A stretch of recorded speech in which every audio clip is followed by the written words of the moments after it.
In 2014, our goal was to educate and inspire the next generation of young Black leaders. Today, we are in search of the best to reveal the secrets to success. Our belief is that we should teach the young early the things that we learn late. Our lives are shifting the culture. Our lives are changing the narrative. These are the ShineHard conversations. What's up? Welcome back to a season 5 episode of the ShineHard Conversation. I'm your host, Johnny Bailey, and this week I'm in Washington, D.C. at Room and Board on 14th Street with tech engineer Ayana Miller.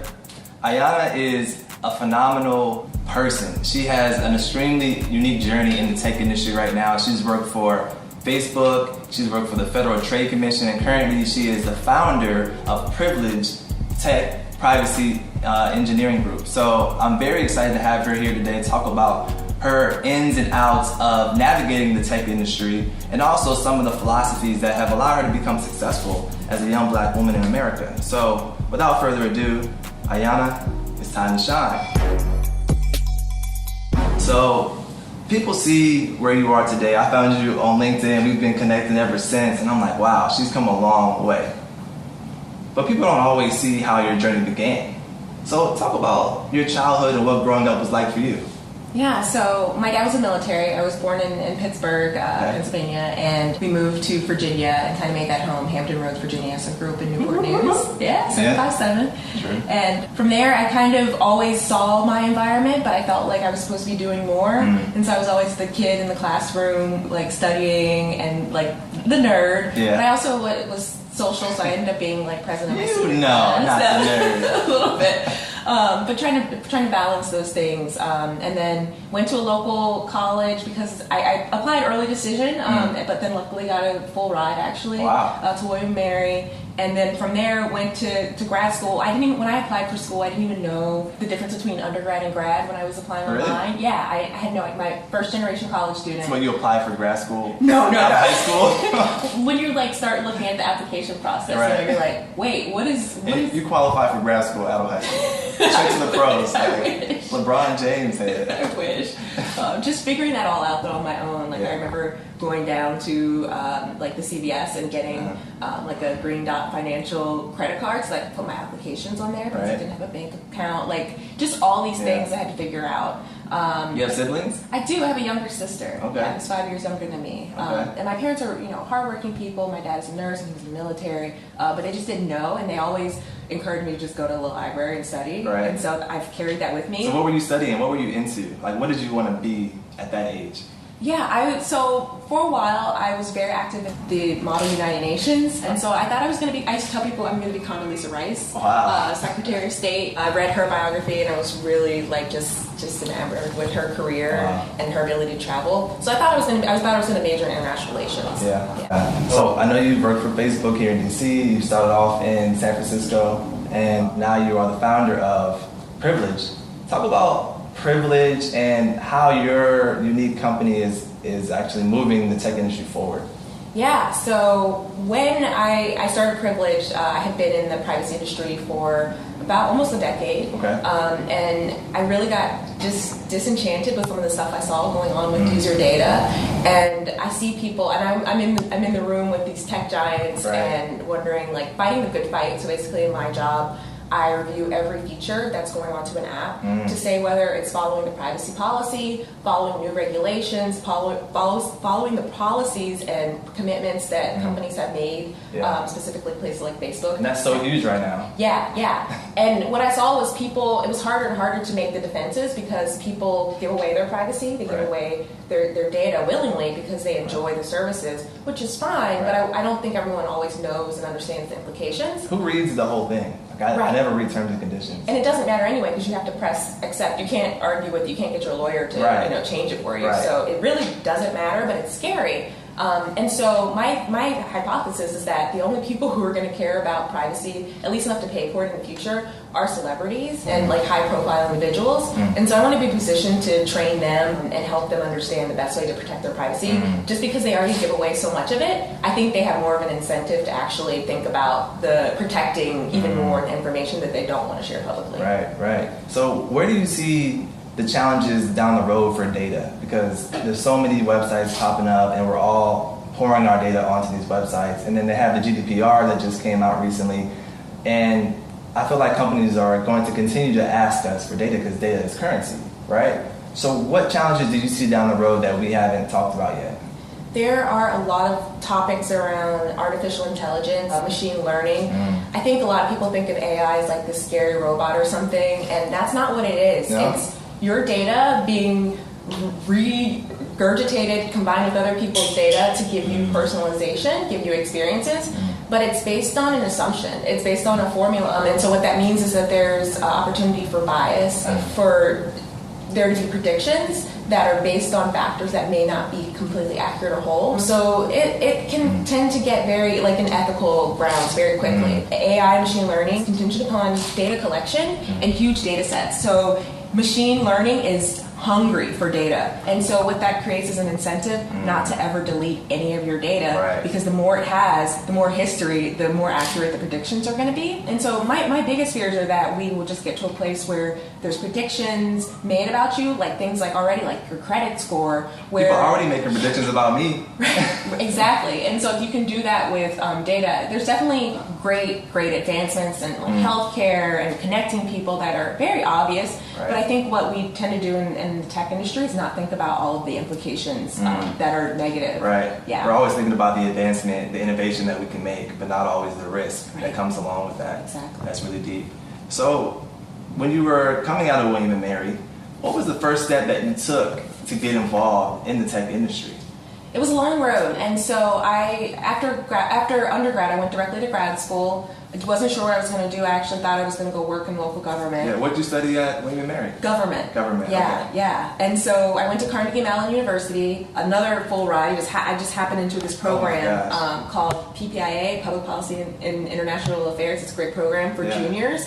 And they pay you to go to grad school, basically. And so I did that. It just happened. I wasn't even like knowing that I was never going to go to grad school. And then got my Master's of Science in Public Policy and Management. Ended up back in Pittsburgh. And with that program, you do a year in Pittsburgh and a year in DC. And I liked it because I had never worked. And with this program, they required you to get a full-time job your second year. And so I was working and then going to school at night at the Hall of States right down the street. And they were forced to help me find a job. So in like retrospect, that was very smart of me. And so I had this job in consulting. And what I reasoned to myself was, so there was a lot of recruiters coming to Carnegie Mellon looking for consultants in federal government. And I was like, you know what? I can always go back to the local government if I want, especially if I have federal government on my resume. And so I saw it as a little detour in a way to be strategic. And so I went to go work for a company called MITRE. They're a federally funded research and development center. And that was my first job for about 4 years. Gotcha. 4 years. So you held that for a minute. So after you held that job, were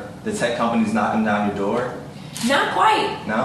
No. So I was there and I figured out I didn't like consulting. You have two managers and some people love that, but you have a client that you have to please. And even if you please the client, there's also your boss at home who has, politics and things that they're trying to manage with their team. And if it's not your time to shine, then you don't get your shine. Yeah, timing is very important in the corporate world. Yeah. And so I was learning that right on the ground. And I saw at that time Edward Snowden, the revelations were coming out with him, and I saw the writing on the wall very early with privacy, and I liked it because it didn't require a tech background per se, like a coding background, but it was a good way to get into tech. And I saw Facebook and Google, and I was like, how do I do that? What do I have to do that in 5 years? And I was like, I'll take their certification in privacy, so I ended up doing that. And then after I was there for 4 years because I couldn't find a job, but so for about like 3 years, at my current job, I was just 3 years. You was like, hey, what y'all doing out there? Yeah, and getting the certification, and then eventually made a switch to the federal government, working for the agency that actually does regulation for privacy, the Federal Trade Commission. That was probably a great experience.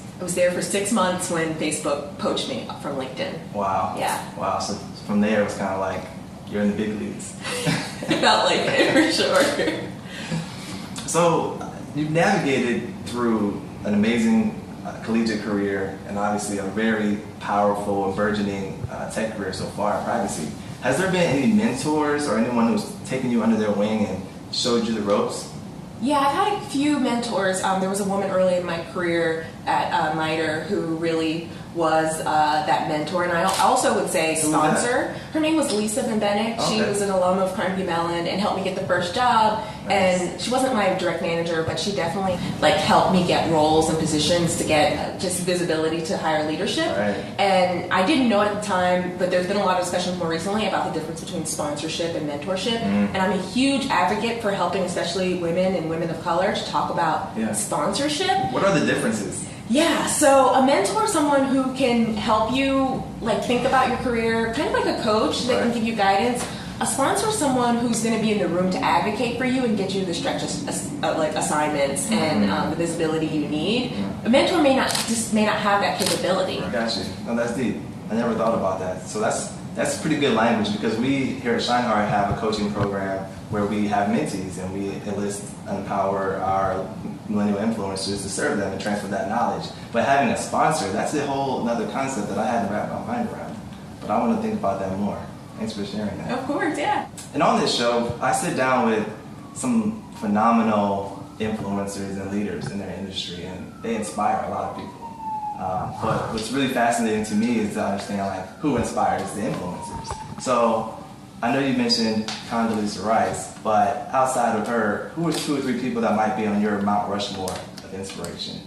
Yeah, so one of them was Sheryl Sandberg. When I went to Facebook, I just admire that woman so much. So many things she said and nuggets just continue to resonate with me. I know it's very cliche now, lean in, but I really found it to be important in the corporate world to really advocate for yourself. No one else is going to do it. And so, that was a very strong message. She also had this idea internally about having hard conversations. So talk to your peers, let them, she wanted us, encouraged us to have hard conversations. That's a major key to success. Being able to have the tough conversations. Yeah. The courage and the skill set to see that through. So important. Yeah. She was the advocate for that, and I had never thought about it in those terms before, but it changed a lot for me. Yeah. So she was a huge one. Who else?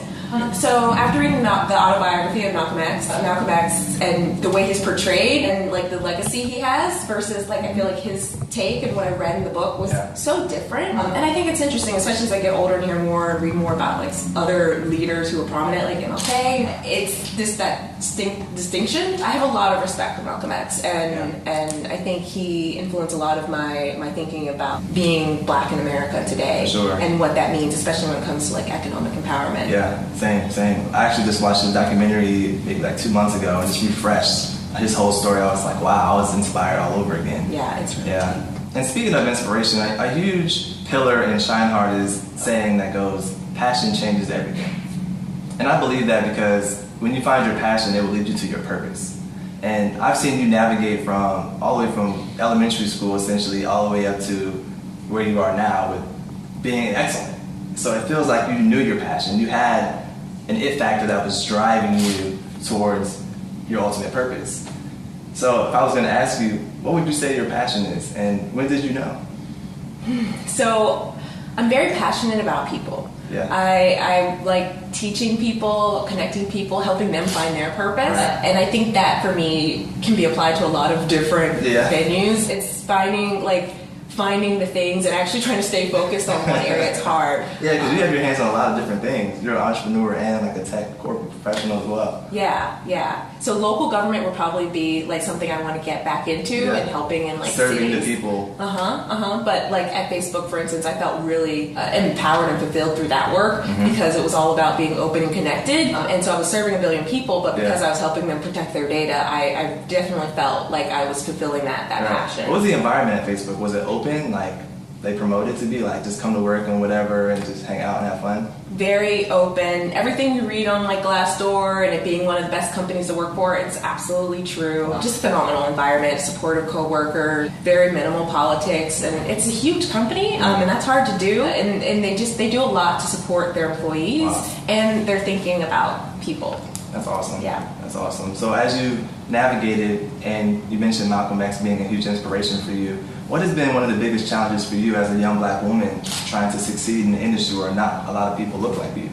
Yeah, the hardest part is probably just having like your own mental strength and agility. Yeah, there are days I don't want to go in, days I get frustrated, but staying strong. So I actually make jewelry too. Really? And so I made this bracelet that says like love Ayana. So it's my reminder to do like self-love and self-affirmation. You have to be strong in those environments. There's definitely days where there's multiple meetings where I'm the only woman in the room and the only person of color. So I don't even have time to like... What do you tell yourself in that moment? I can't even really think about it, you know? Like I have a job to perform and I try to focus on being that best expert, better than anybody. It doesn't really matter what color I am or, you know, what gender I am as much as it does just being a good representative. Like I can't focus on that all the time. And so, but there are like, at my current company, like I manage the co-lead our snack or noir, so it's like our black employee resource group. And there's opportunities to kind of meld the two and make sure I get back to my passion, which is helping the next generation and helping them make sure that they get to the professional goals that they want to. Because you're a pioneer, whether you know it or not. You're breaking down barriers for the next generation as well, so that's pretty cool. What inspires you to succeed? I asked my husband about this one before it came. I think it's just looking back, and I try to remember the little girl that I was, and I don't know that I saw myself here even. So now that I'm here and I'm thinking about what I want to do in the future, I think that's my inspiration, is thinking that I've made it here, I didn't even know it, and I'm doing things that I didn't think were possible. So I have to keep going to inspire that next little girl who's going to be looking. It's almost like a responsibility.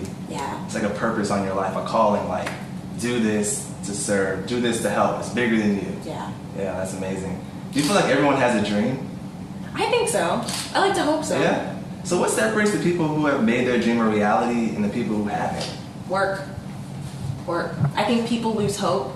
I think they aren't consistent. You have to want it no matter what. You have to be consistent. And something I always tell my mentees: think about your time and how you manage it. Are you spending your evenings, watching Netflix or eating out? Like, what are you doing? Yeah. So like, how you spend your time and how you intentionally invest into the future you want matters so much. Time allocation, energy. Yes. Extremely. It's everything. Everything. So, you working in social media space and dealing with so many of the tech innovations, I feel like technology has really changed the world in a lot of ways. Changed society, changed the way that we operate. People are in their phones like all day, every day. People don't connect on a human level as much anymore. If you looked at the whole landscape of technology and how it's influenced society, what would you say frustrates you the most about today's culture? I think it's just not everyone has an awareness of how much their data means, how much they should value it. It's precious. And it's the only way that this whole system, this ecosystem of apps and networking, your social network, this graph of who you talk to, communicate with, get a ride from, where you pick up groceries, what neighborhoods you're in. Like, you're putting that in the hands of companies, and people don't always appreciate that. People? Yeah. What do you mean? Like, the users don't appreciate, they don't know the value of their data? Right. Yeah. That they have the power ultimately. And until we change the conversation, I don't even know if it's possible to change the conversation, but if we can start thinking about people asking, how do you pay me for this data that I'm sharing? Because it's extremely valuable. So when I'm on like the App Store and all these apps are free, it's because I am paying them through my data. Yes. Yes. They would not run if they didn't have the algorithms to know what to serve you. In Amazon, for example, they can give you suggestions for products because they know other people who have searched for similar products. And that costs them nothing, basically. Just you using it. Right. So what are 3 tech companies that are getting it right? Man, that's a hard one. Or maybe just some of your favorites. Oh man, I really love Apple. So they care about user data, and it's arguably easier for them because they're working in hardware. But they're starting to make moves in the software space with things like Siri. But the key, and a lot of companies that I see that are doing it right, they do stuff on the phone, so it's called on the client, but basically they don't have to send information back up to the servers, so you can continue to control your data. That's also important when you're dealing with law enforcement, so things like being able to have a code and unlock with your fingerprint, like that's important. Honestly, there are very few applications that are doing it perfect 100%. There's a couple reasons for that. You'll always have a job. Yes, exactly. There's no rules. Especially in the U.S., there's very limited, it's self-regulated. And there's like sectorial law, like in healthcare, and now in tech. But it's very hard. So yeah, everyone's following their own rules and hoping they get it right. And the technology's moving faster than we can create policies for. Gotcha. So yeah, it's no man's land. Yeah, that's wild. Wild, Wild West. Yeah. So how did the GDPR affect U.S. tech? Is it still Wild, Wild West, or have they buckled down? There's now a law in the EU that says EU's citizens' data matters, and if you're processing it, then you need to follow certain protocols. Right. So that's what that was all about. Yeah. And what happens is it's for EU citizens, but you don't want to build a system on an island that's just for EU because it has implications for everyone. And so we get some of the benefits, but I think we still have to see how it'll play out. It's going to happen through laws and legislations and lawsuits. So yeah, we're starting to see the implications of that now. That's how changes are made. Yep. So are you reading anything right now? Yeah, I have been reading a lot of autobiographies, especially of women of color. So I just read The Bomb Life by Claire Solner. She was a Harvard grad, started the Fashion Bomb Daily, also has like a social media presence. Read her book. And I've been reading just a few others, and especially in LA and that now that I'm in that space, trying to get a feel for who's out there, especially as I grow my company Privilege, trying to understand the particular needs of like celebrities. Very good. Yeah, you're in the right place to study that all day long. So we have a community of high school, college, recent graduates, and seasoned professionals that watch this show and that care about the information and the knowledge that's being transferred to that community. You're in the tech space, a very unique journey. What advice would you give to a younger Ayana Miller coming out of William & Mary about succeeding in your industry? You have to pick one particular topic. I think a lot of people that I talk to want to work in tech and they're not sure what to do. And the reason I've been successful is because I have a very specific focus. The tech industry, they love tech enthusiasts, but they also love creators. And so you have to figure out what you're good at. You have to become an expert in one thing. That might be, it doesn't even have to be necessarily tech related. If you're good at financials, like financial information, become the expert in that. Tech companies are going to want you to come work for them. I just happen to be in privacy and working on that, but I don't code. I didn't go to school for coding. I'm not a traditional engineer in that sense. But because I developed deep expertise in an area where there's now a lot of policy and legislation, I've been able to navigate the space well and be an expert in that just because there aren't a lot of people in that area. I see. Well, you have definitely been a pioneer and a shining star. And we're grateful to have you in your space and doing what you do. I want you to keep shining. Don't stop. And I know you said you're going to retire by 33, so I'm cheering for you to do that. Thank you. So yeah, let everyone know how they can find you online, learn more about Privilege, and anything else that you want to share. Yeah, you can follow me at Ayana R. Miller. I'm also very active on LinkedIn, try to answer all my messages. I thought first, she is active on LinkedIn. Just trying to give back, so yeah, just feel free to reach out to me on there. Cool. And you guys can find me, Johnny Bailey, at @1JohnnyBailey.